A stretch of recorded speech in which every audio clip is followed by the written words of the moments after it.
What's up? It's Drew Paul Bell here, and I'm actually in Charleston, South Carolina today.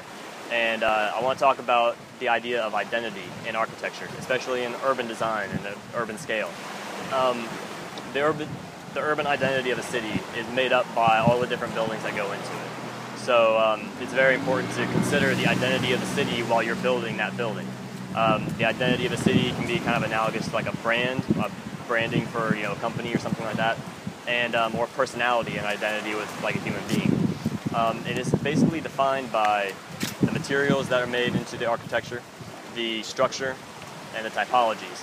So, example here in Charleston would be the use of pastel colors for a lot of their buildings, kind of a light color, or the typology of what's called a single wide house. And it's kind of a long, skinny plan with a long balcony along one side. So it basically allows for a lot of cross ventilation, and it's very sustainable and very, very beautiful. It's used so much that that kind of characteristic is something that's very, very characteristic of Charleston, South Carolina, and not seen many other places. So what I want to say about this identity, right? So as an example, that's something that can define the identity of the city. Once you understand this identity, it's important to incorporate it into your designs.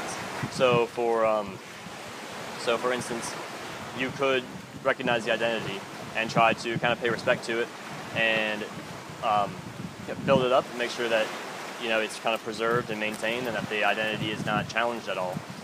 But conversely, another way would be to go counter to that identity, recognize it, and purposefully try to be different.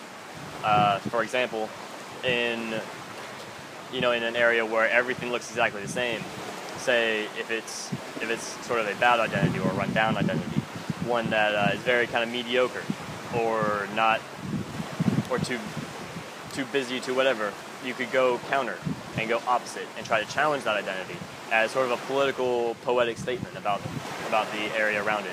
But what's important isn't necessarily what you do and how you address the identity, but what's important is that you do address it. Understand it, realize the implications and what it means, and they'll make your designs a lot better. That's it for today. Peace.